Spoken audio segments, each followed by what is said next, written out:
Era una tarde en la que el sol comenzaba a ocultarse lentamente detrás de las colinas. El cielo estaba teñido de colores cálidos, y la brisa suave del lago refrescaba los rostros cansados de los discípulos. Jesús había pasado todo el día enseñando a las multitudes. Las parábolas se habían multiplicado como el eco en la montaña, y la gente, maravillada por su sabiduría, se había quedado hasta el último momento para escucharlo. Cuando el día terminó, Jesús miró a sus discípulos con tranquilidad en el rostro. Sus ojos reflejaban una paz que no era de este mundo. Les dijo que cruzaran al otro lado del lago. Sin hacer preguntas, obedecieron. Era común que viajaran con él, y aunque a veces no comprendían del todo sus razones, habían aprendido a confiar. Los discípulos, muchos de ellos pescadores, se sentían en su elemento al subir a la barca. Las aguas estaban quietas, el cielo aún mostraba su luz tenue, y todo parecía un viaje tranquilo. Algunos hablaban en voz baja sobre las enseñanzas del Maestro, otros revisaban los remos y las redes por costumbre, y Jesús, cansado, se acomodó en la parte de atrás de la barca, recostándose sobre un pequeño cojín.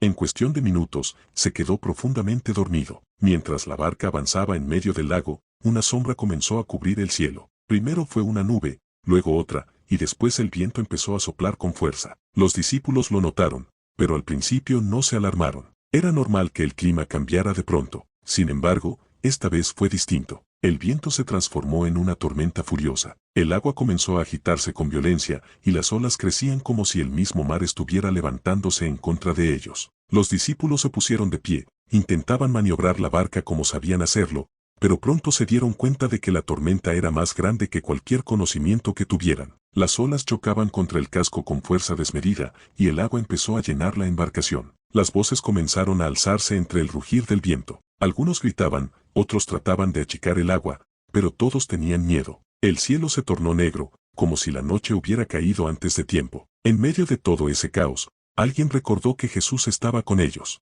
Miraron hacia la parte de atrás de la barca y, para su sorpresa, seguía dormido. No era un sueño común, era un descanso sereno, como si no estuviera afectado en lo más mínimo por la violencia que los rodeaba. Uno de los discípulos se acercó a él, empapado, con el rostro marcado por la angustia, y lo sacudió suavemente. Le dijo que despertara, que estaban a punto de morir. Las palabras se mezclaban con el sonido del viento y el agua, pero Jesús abrió los ojos. Se incorporó lentamente, sin una pizca de miedo. Se puso de pie mientras el agua seguía golpeando la barca. Entonces ocurrió algo que nadie podía haber anticipado. Jesús levantó su mano y habló con autoridad. No fue un grito desesperado, sino una orden firme, clara y poderosa. Le habló al viento como quien reprende a un niño desobediente. Le habló al mar como quien ordena a una criatura que se siente. Dijo, calla, enmudece. Y en ese mismo instante, como si el universo hubiera detenido su marcha, todo se calmó. El viento cesó. Las olas se aplanaron como si hubieran sido planchadas por manos invisibles. El agua se volvió mansa como en un sueño. Los discípulos estaban atónitos. El cambio fue tan repentino como la tormenta misma. Jesús los miró con calma y les preguntó por qué tenían tanto miedo,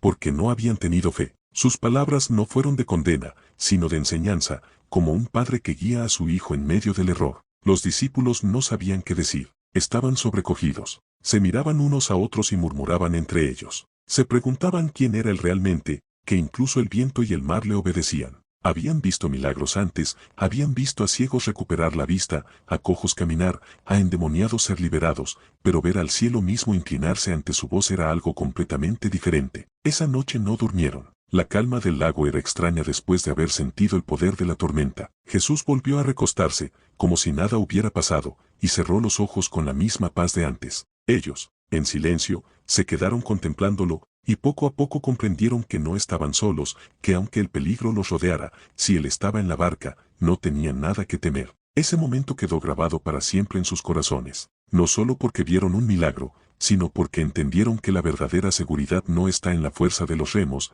ni en la habilidad para navegar, sino en confiar en aquel que tiene autoridad sobre toda tormenta. Fue una noche de transformación, una noche en la que la fe fue probada y el poder de Dios se reveló como nunca antes. Pasaron los días, y cada vez que el cielo se oscurecía, los discípulos recordaban esa barca. Cada vez que el miedo los quería dominar, pensaban en el Maestro que dormía tranquilo en medio del caos. Aprendieron que la fe no significa ausencia de problemas, sino presencia de Jesús en medio de ellos. Y así, la historia de aquella tormenta calmada se convirtió en un testimonio vivo de que, cuando Él habla, la tempestad se detiene y el alma encuentra reposo.